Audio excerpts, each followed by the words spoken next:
Hello, good morning, and good afternoon, and every other time in between. We're getting straight into this. This is going to be a completely new playthrough of Crusader Kings. Now, before we go a little bit further in, the reason why we're not continuing with the one that we have been with the English is, quite frankly, I was getting bored with it. Some of you might have been able to notice. We were just kind of hitting the point where I was really just didn't find anything else that we could really go and do.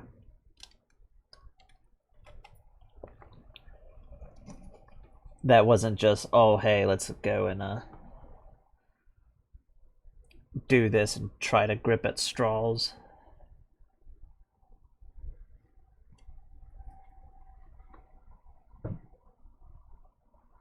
So we're just going to go ahead and start a new playthrough completely through.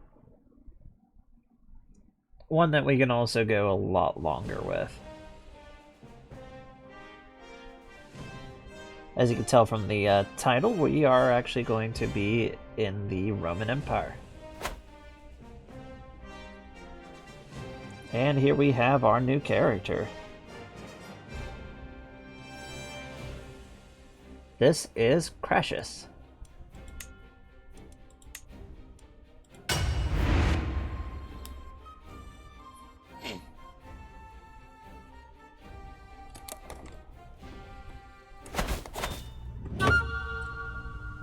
So here we are in 769. In the time of Charlemagne, we have the great big green blob of the Abbasid Empire.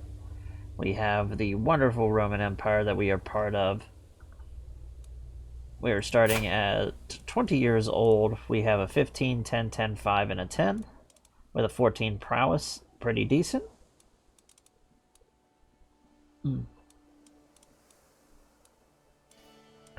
For this playthrough, we are one of two characters that are landed that have the custom culture that I have, which is the Romani. Basically, this is what the Romans referred to themselves as. And this here being with also Greek, and it goes down the Greek. There's really no difference in like the units and stuff that we'll be using, but basically what this represents is the Roman Empire is starting to become more Greek. What we would consider the term Byzantine and stuff.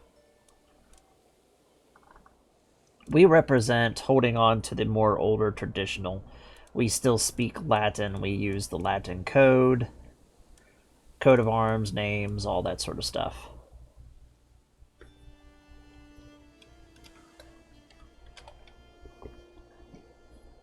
And right now, to make it even more apparent, that we're also a little bit different, is the iconoclasm is going on. So most of the rest of the empire is iconoclastic.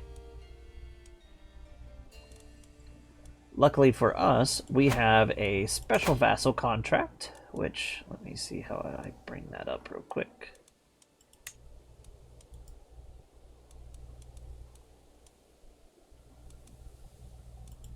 Oh, no, right there it is. So our vassal contract is our feudal taxes are higher, our levies are the same, but we have war declaration and religious rights. So we're paying more, and we have a backstory reason for why we have war declaration rights, and we have our religious rights, which is the reason why we're actually paying more. So we're kind of like paying a religious tax. So anyways, what is going on here? So the Roman Empire is having a very, very fun time at the moment, as it's been basically thrown back to just right here. The rest of the empire is basically isolated, as the theme of Sicily is in absolute chaos. All of the vassals of the Ducas, or the Ducks, has... How you doing, Rowdy?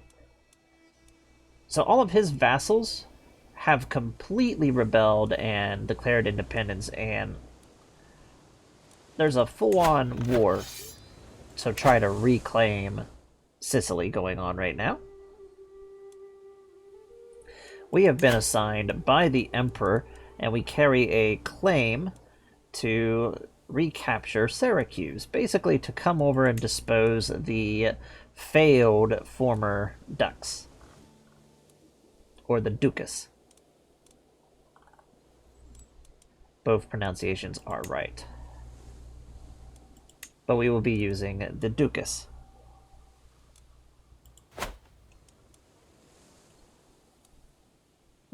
Might as well just say Duke, because that's where the term actually comes from. It's a Dux. Not duck, dusk.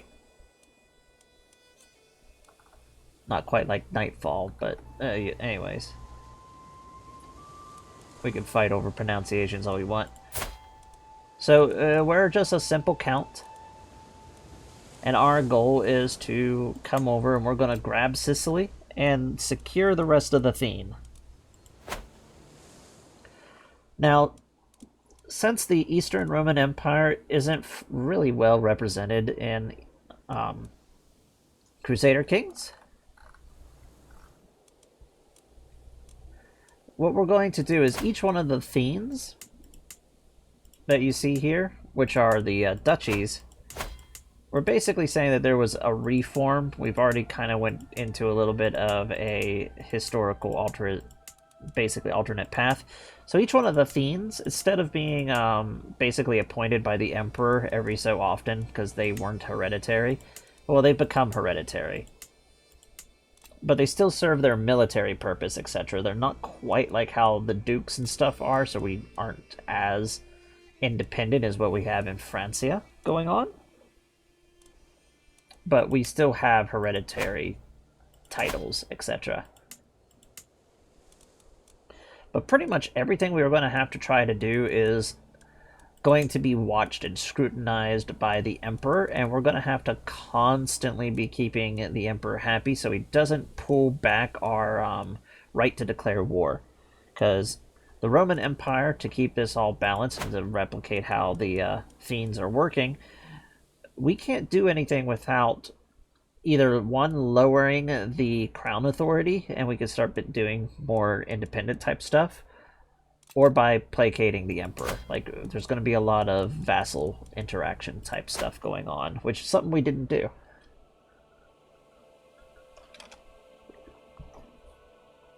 Our first immediate threat outside of dealing with Sicily is the fact that Upper and Lower Lombardia is absolutely going to be a nightmare to deal with. Upper Lombardia, or better known as the proper Kingdom of the Lombards, might get completely ran over by Charlemagne and his glorious little mustache that it's decided to give him for some reason. We might see the Duchy of Bavaria actually go out and do something. Though right now it's kind of its own kingdom.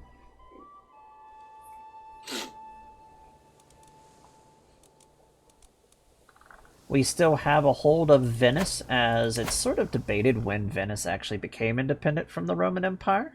But right now it is clear that the Doge of Venice is still a Roman vassal, though he's highly autonomous at this point. And the only other character that we have any common ground with inside of our own empire is the House of Naples, or Neapolis, which has also our own. He is basically full-on respecting the old ways, so we want to try to go out with that. Now, consequences of us failing: one, we lose the game, but besides that, if we fail, Sicily will fall if we do not secure the theme, which will mean Sardinia, Corsica, and Montecana? I forget how it's pronounced. Forgive me. Will all be 100% isolated and get gobbled up or just go completely independent. One of the two. Naples, same boat. Historically, this is what happened. Basically, when Sicily was lost for a little while before the reformation of the Macedonian dynasty. When this was lost, basically all of the what was left of Justinian's reconquest was completely lost. And we're going to try to prevent that. Faction we'll have to watch out for is the Bulgars, which are coming down, getting ready to form Bulgaria. We have the Epirite, which are a group of basically I cannot talk. A group of Slavs have come down and have formed the Epirites. So the kingdom of Epirus has been lost from the Roman Empire for right now. Then we have Serbia, which is a Slavic kingdom. Right now it's not really quite a kingdom. It's more of a confederation of tribal states and little city-states. And then we have the Croatians over here, which are poised to form their own kingdom. And then we have what's left of the Roman hold in the province of Dalmatia. So let's go ahead and pick our first bit that we need, and we're definitely going to go with 100% authority. We want to make sure that when we go over and start grabbing stuff, Parthian tactics. When we start grabbing stuff, we want to make sure that we got the best effective equipment that we can get. Now, we're not going to pay homage yet. We want to actually, you know, get ourselves up there. And we can get ourselves a spouse, but I think the first thing that we want to do is, one, unpause the game.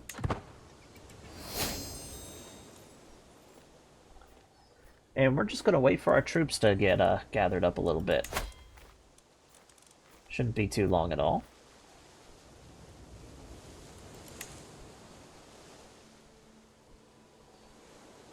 We can see the little civil war that's going on over here is quite interesting.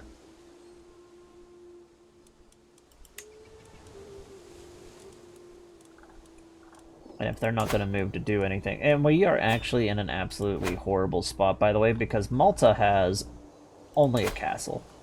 That's all we got. We just have this castle.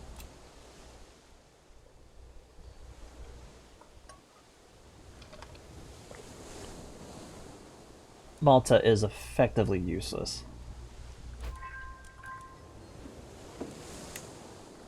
In CK3, there's like really no value to Malta outside of using it as a resupply base to like launch further expeditions out.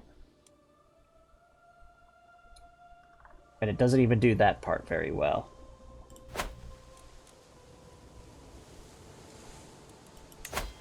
Do we have our military up yet? Almost got it there.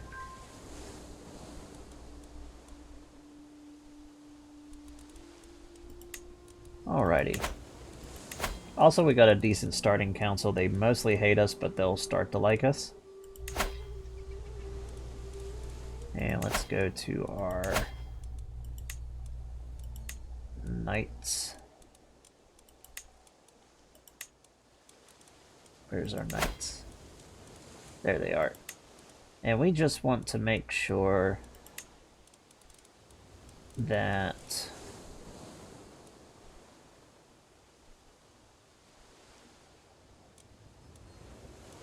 our player heir wounded people basically poor and below on their prowess.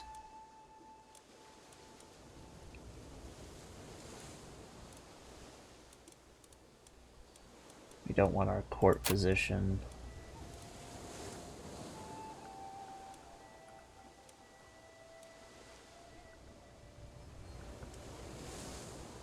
It's basically just forbid these guys.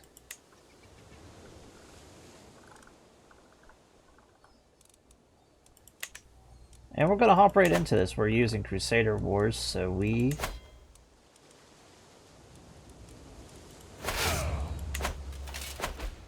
are ready for war.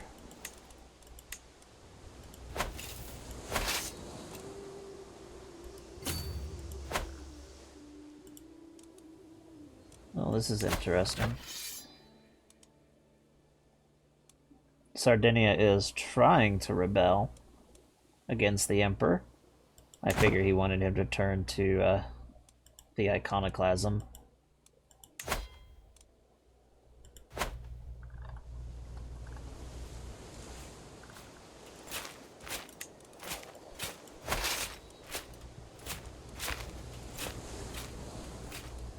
Now we're just going to bring our Imperial army, and we are going to hit their army and secure Sicily by first starting with Syracuse, which Syracuse will become our new home for a while.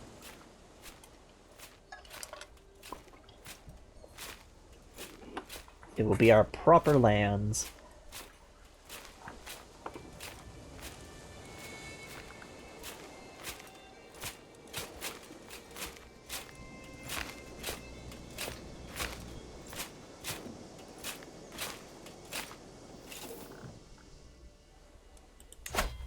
I didn't declare war.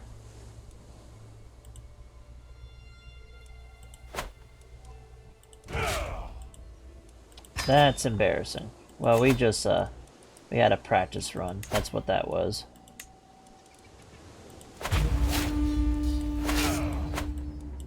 That's all that was. That was just practice.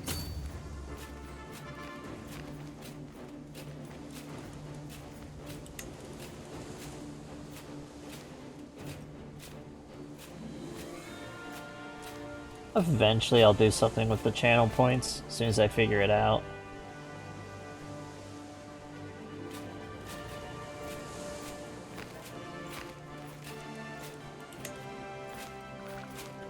Looks like they are marching on to us.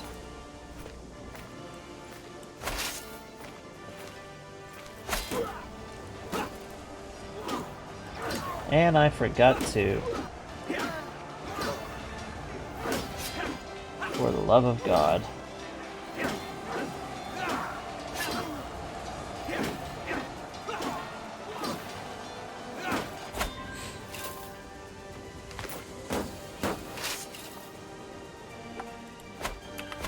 And we're actually going to load that because I really wanted to fight these initial battles.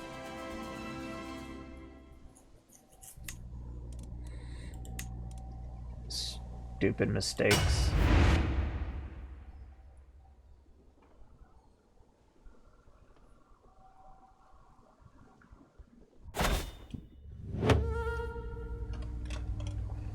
Yeah, I just keep forgetting to look at it and actually do it. Okay, let's remember to actually, declare war.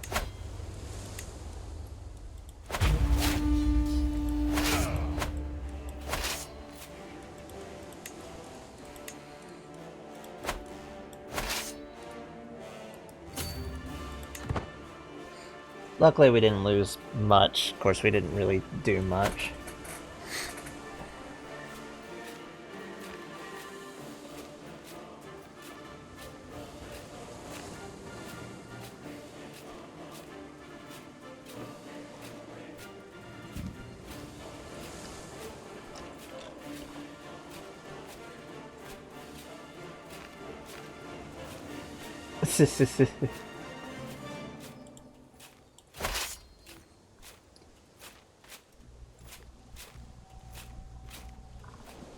Alrighty.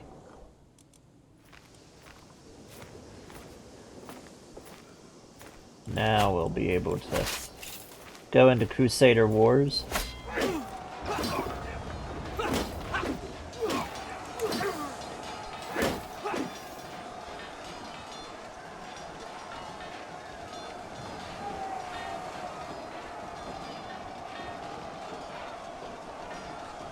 Now, just the first battle to play through. Of course, it takes us a little longer.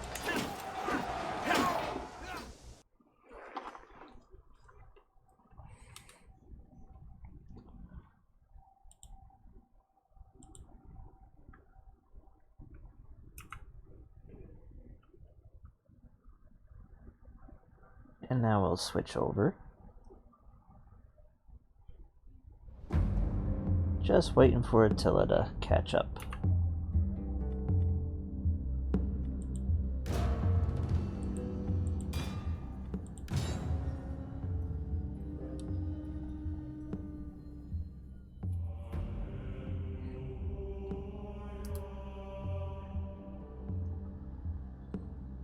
Now we'll have completely different units.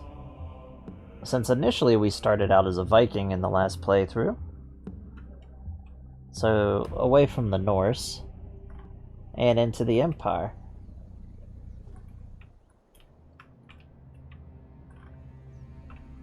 So we've got ourselves a decent size area.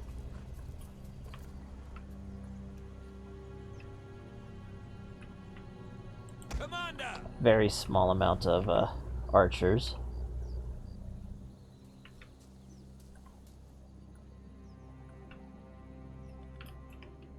Ready for orders?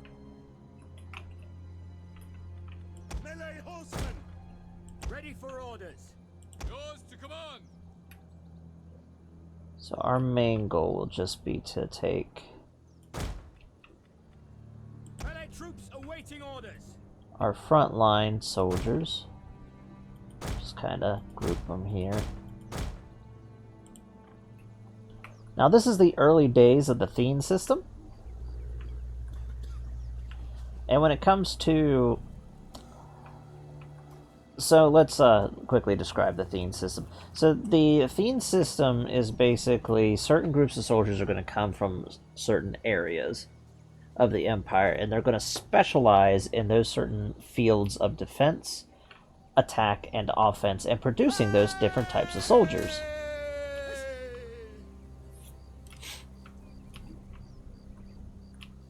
Each one of the areas are also responsible for their own areas of defense before the main Imperial army would arrive. It's sort of an evolution of how the field army system of the late, basically the late classical period, when the Empire was collapsing in the 400s. This is a direct response to the Islamic invasions, and it's more just a thing out of necessity. Now,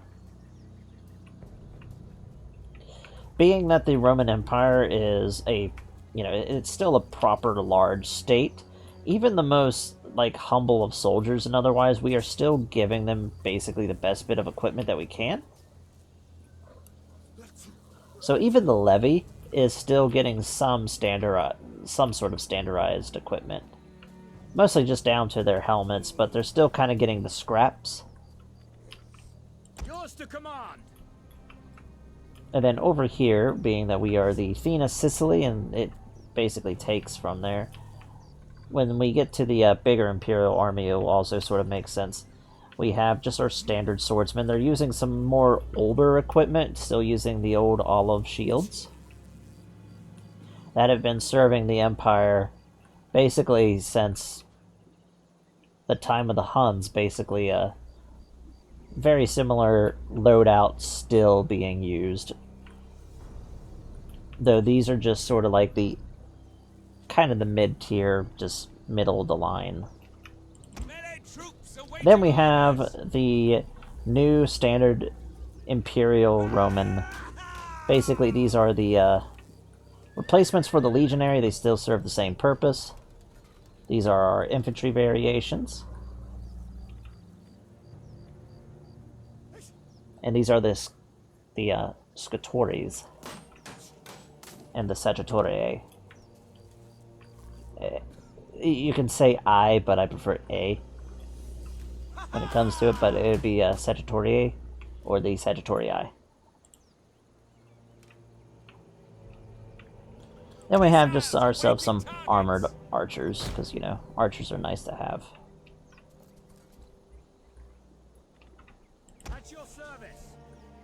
Now, luckily, our starting little roster is pretty decent, because we got heavy infantry, archers, and siege equipment, so we've got a very nice little start.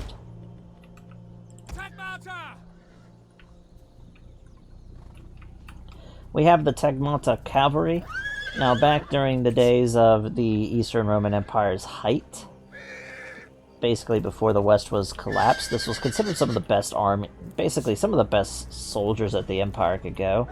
And the Tegmata are still around, and some of the fiends particularly just produced the Tegmata.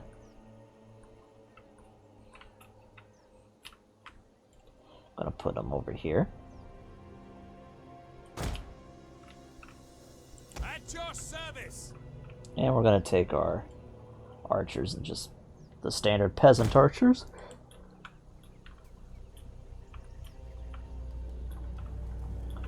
But our officers are still basically geared out in quite a good amount of gear. We still have some of the old classical Roman style basically kicking around. But for the most part, it has completely changed. And now we have our heaviest unit, which is our guard. Our guard is absolutely phenomenal. For these are basically cataphracts. Which at this time frame, since the heavy-duty knights of Europe haven't come around yet, these are the most heavily armed soldiers in the world. Stay in formation. You would have to go pretty far to even find cavalry as heavily armored as what you're going to run into in Imperial cataphracts. Break formation. Stay as you are. So let's move our Imperial basically our little detachment, and take care of the failure over here for basically just not keeping Sicily safe.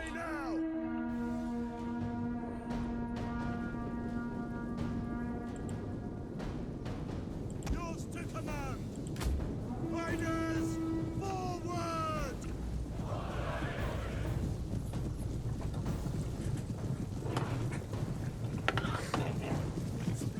During this phase of Roman history, we are 100% having a little bit of an internal issue, which is something that Rome will constantly do clear up until its final collapse by the Ottoman Empire. Your very best now, men. Attack!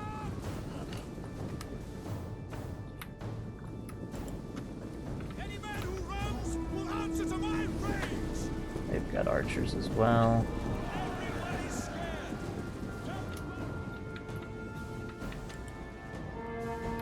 Swift riders at your command. Happy to serve Rome. By your command. Ready for orders? Shield wall. Charge! Have our guard go ahead forward. Close ranks. Raise shield wall. We await your command. Our general is being attacked. Keep him alive.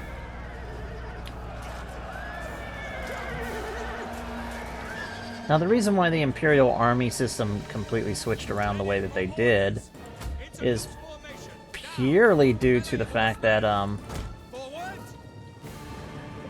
the Imperial field armies worked when there was a giant empire that you could pull from.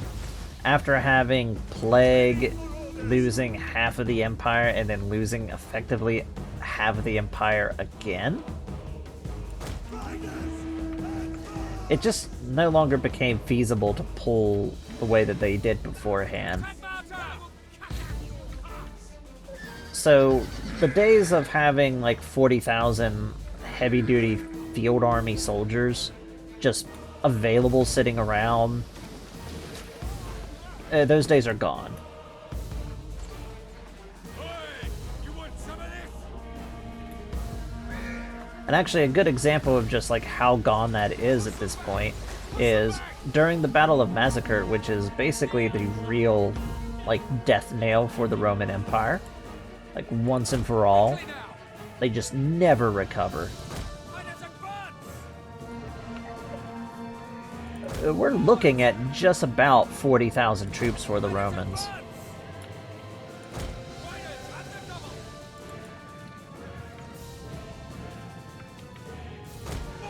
And that battle was so devastating in their losses.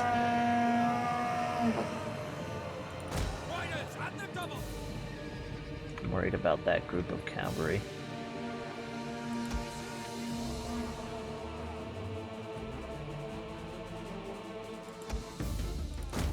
Let's bring our cataphracts up here.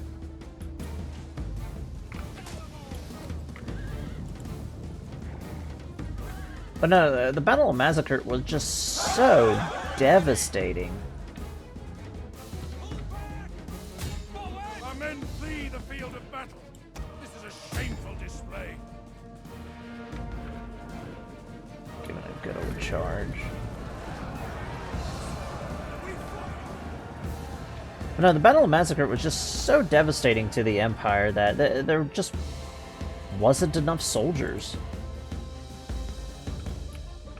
Immediately after the Seljuk invasion, we had the Norman invasion, which wiped out the other major field army that was left. Because keeping two groups of like 40,000 men, altogether losing roughly an equal amount each time,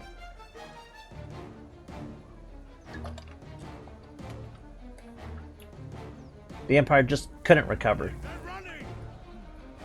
This would eventually lead to the Crusades.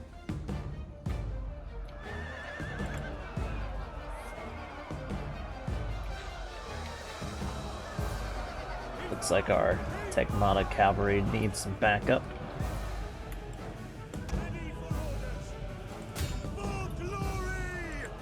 Bring them in here. But we're going to hope that we can turn some stuff around and start reintroducing the massive field legions again.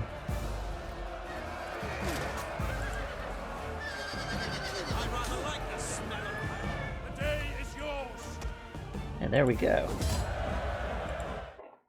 Our primary goal is to just revive the Roman Empire.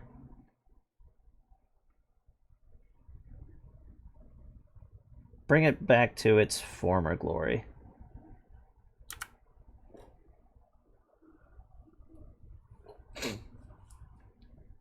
And it's going to be hard. It's not easy with the mods that we have on.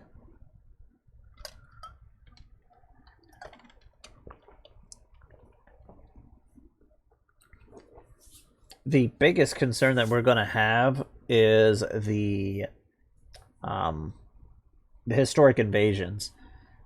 The Seljuks will emerge and they will attack us, so we'll have a situation where we could have the Battle of Massacre happen and have it just as devastating. And when they spawn, and by the time that they get up to us where we're going to have to deal with them, is right around the time when the Norman invasion of Sicily will happen, so that'll be in an area that we potentially are going to be bothered by. And there's quite a few invasions from that mod that happen from North Africa, and if we are recapturing Egypt, or have already captured it, we will be directly affected by that. The Fourth Crusade is another one that's going to make it an issue.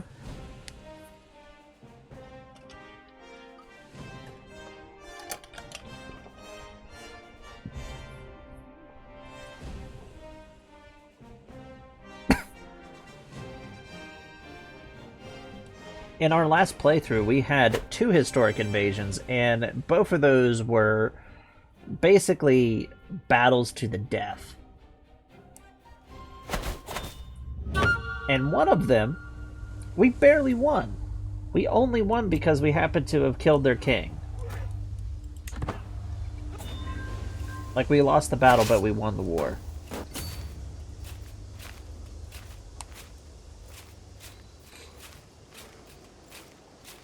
So let's get on to Syracuse.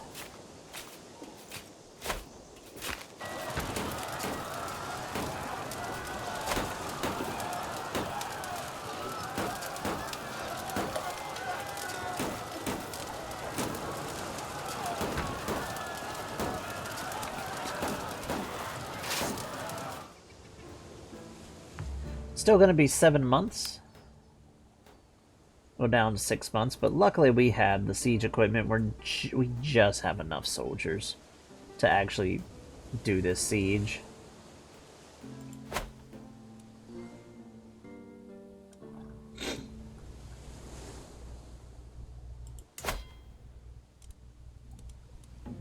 And we have the Kingdom of the Lombards.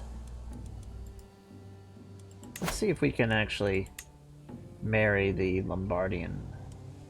No. The Princess of the Lower Lombards. So by the way, the Kingdom of the Lombards and the Kingdom of the Lower Lombards, so basically the North and the South Lombards, this is altogether the Kingdom of the Lombards.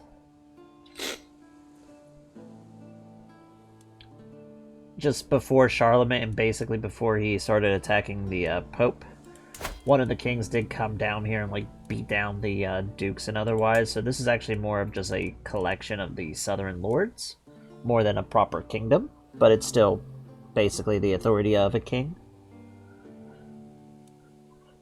Because multiple times the southern Lombard lords supported the different candidate for the overall kingdom.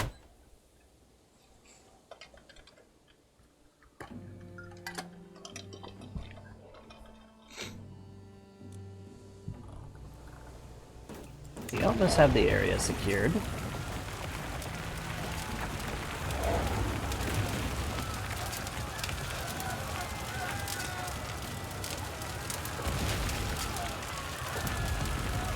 How you doing?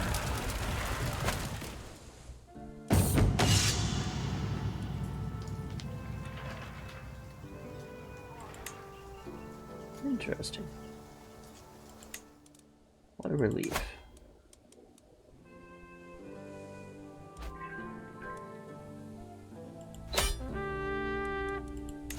And with this we have a victory and Syracuse has been captured.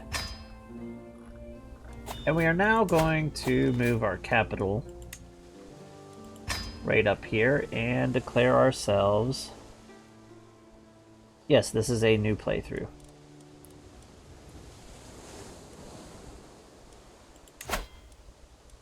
We're going to make this a completely new, not new, but this is going to be our primary holding for right now.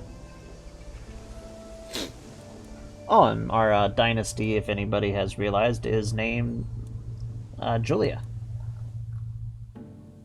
So we're also going to bring the Julians back into prosperity, as this is one of the most prominent noble patrician houses dating clear back to the foundations of the Roman Republic itself.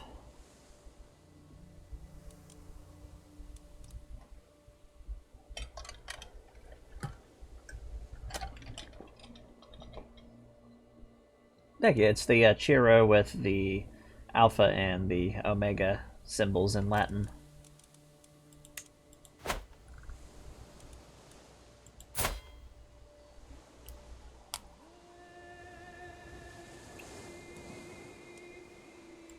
The House Julia, it did survive clear up until, actually, technically it had survivors clear up until the fall of Constantinople, and then the house finally completely disappeared. But anything really, really major, it kind of lost relevance after the Empire, basically after the Western Empire fell. Like, the survivors in the East really didn't do much of anything.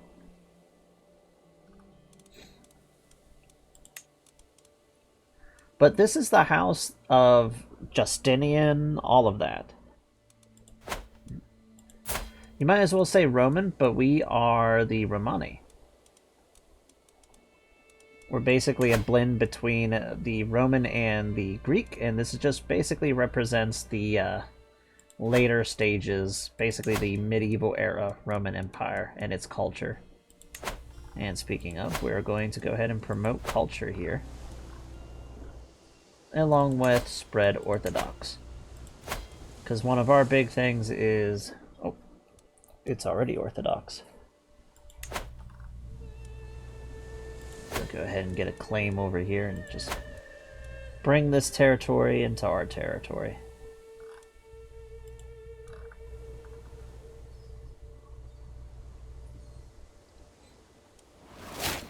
Our goal is to secure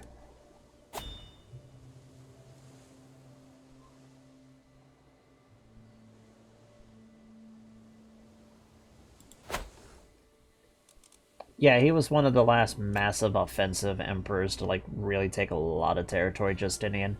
But House Julia is the dynasty house of Augustus himself. Julius Caesar, all of them come from House Julia. Though they stopped being the imperial house after the Julian Claudian dynasty fell apart. So basically, the first set of emperors. They're still around though.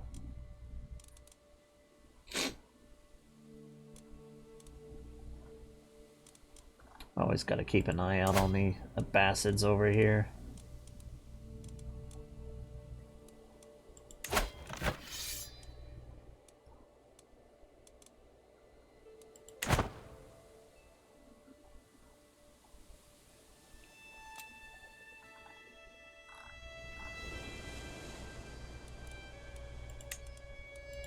Right now, our most immediate problem is the Abbasid Caliphate. 100%. The Abbasids are scary. Very, very scary.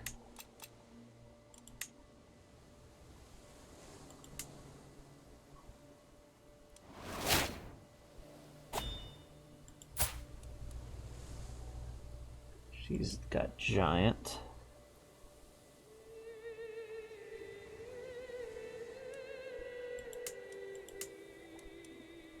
Oh yeah, it's the same way with Genghis Khan. Of course, there's a lot of people from Genghis Khan still alive.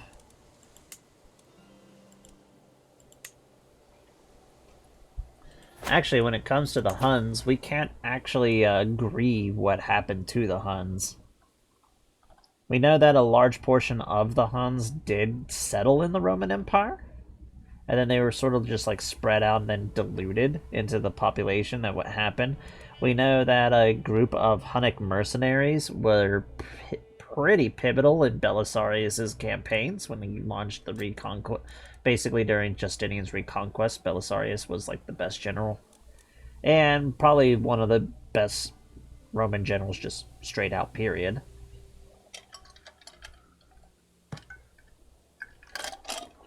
But one of his crucial units that he had was his Hunnic mercenaries, especially down here when he was taking out the Kingdom of the Vandals. That's all right, Liz. How you doing?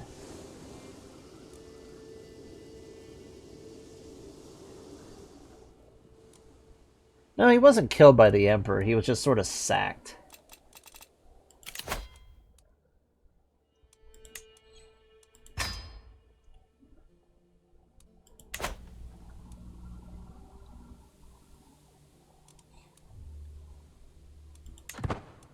Belisarius would be sacked, brought back, sacked, and then brought back from command. Because every time the Emperor Justinian started to feel like, okay, he's doing a little too good, he would go and sack him. And Belisarius, being the loyal general that he was, came back each time without basically putting up much of a bickering fight. It's crazy.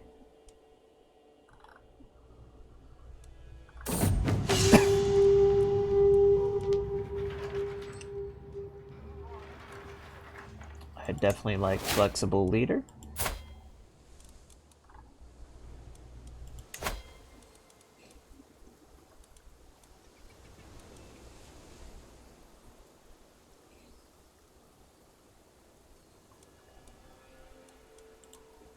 Let's see if we can find a wife that has decent traits. Culture. Not culture traits. Could go with a Greek woman, an Italian woman.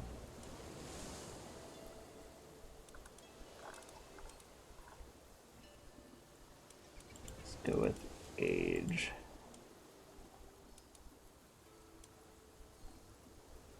A Frank.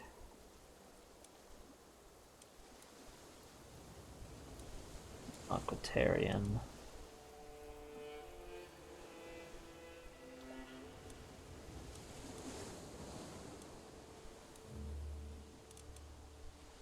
We're 22. Aquitaine.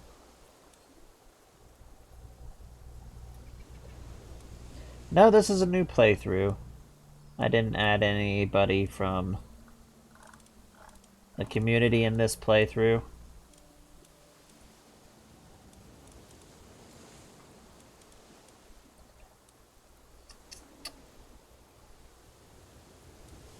Thinking this one will. Let's click on Steward, see which one has the highest.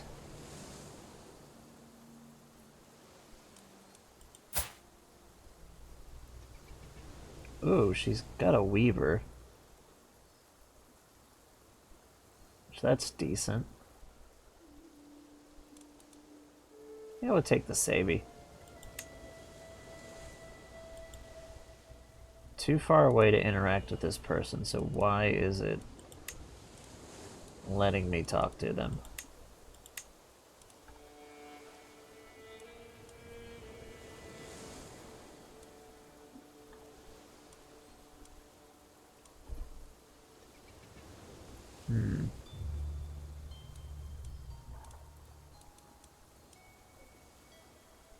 We're taking the Greek lady.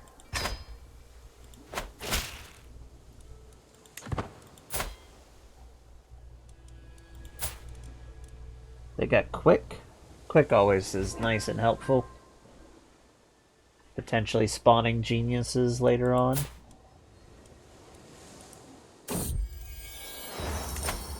We'll ask her to convert to our version of Orthodoxy.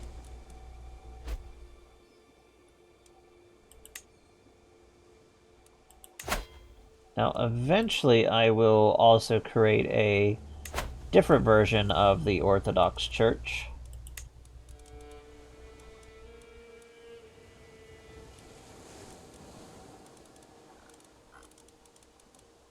Let's see.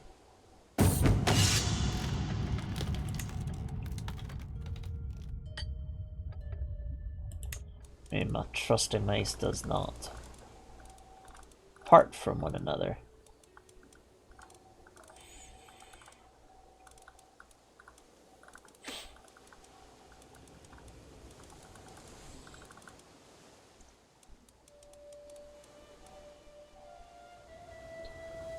Like, I don't know what we'll call it, but we will basically be making a version of the Imperial Church. Or we might just leave it as Orthodox. Because the only thing I would probably really change is the ability to give it a Holy Wars, or the ability to... Well, we can already ask for money from the Patriarchs. I don't know, we'll see when we get there. Speaking of, we just got enough for a new claim and a new territory. So we're going to attack her and bring this back under the control of the Empire.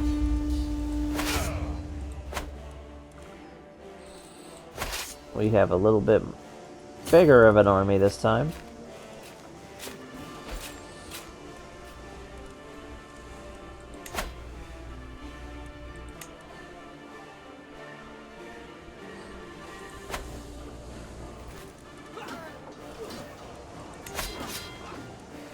And I forgot to switch over our commander. Keep forgetting to do that, but it's alright. We were victorious.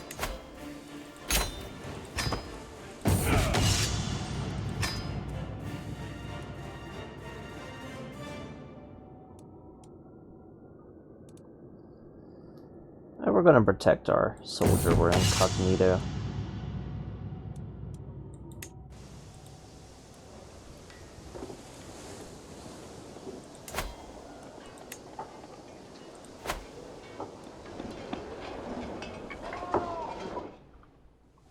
Gaining more territory like we are.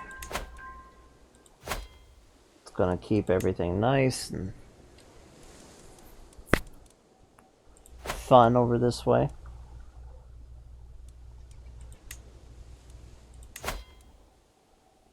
All we need is just enough money and we can recreate the theme of Sicily.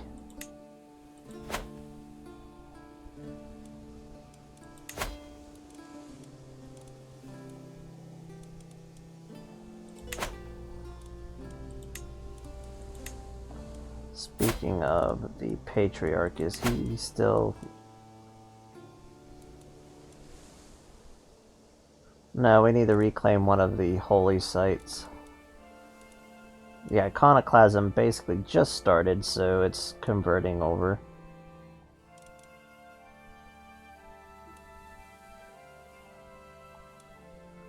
Vatican.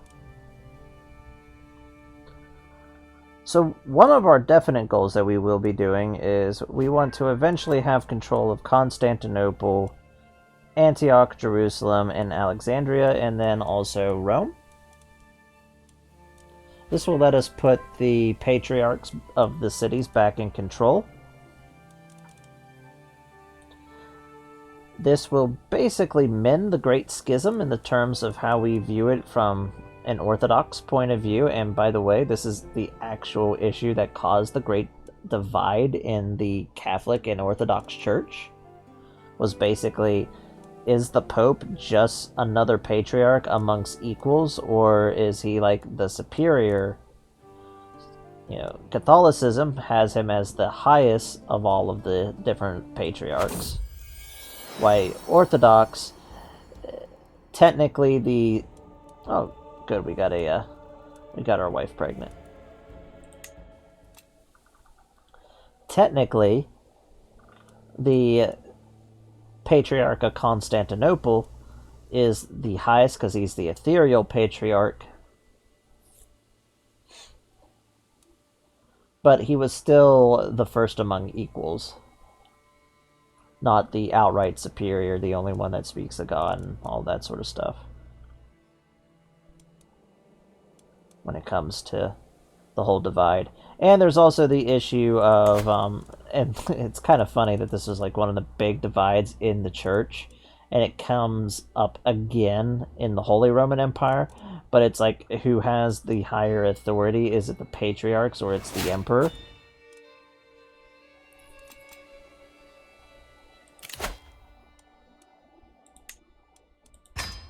Because in Christianity there is the Holy Trinity, and also in the political spectrum of the empire there was the Imperial Trinity, which was the ethereal patriarch, the Pope, and the emperor. And it was the emperor who was supposed to be above the Pope and the ethereal patriarch.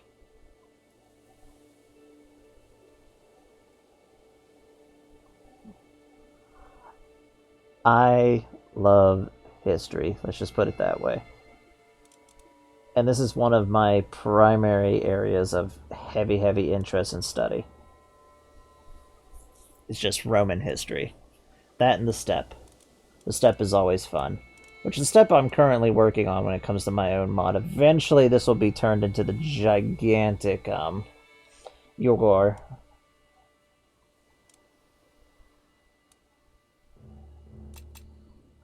Like we'll see the two cognates with a whole bunch of like smaller ones in between.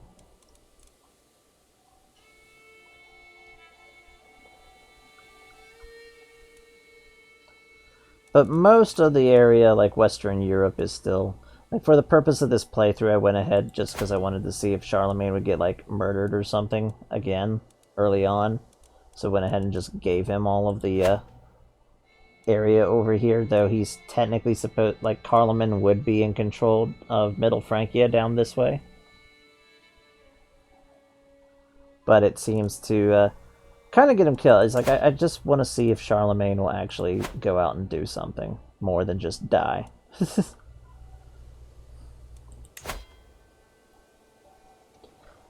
And it will be interesting because if Francia like falls apart, then yeah, it won't be too much. But this will be like one of our real big challenges later on, depending on how early we advance. The Abbasids are always going to be a major issue in one form or another, though luckily they seem to be much weaker.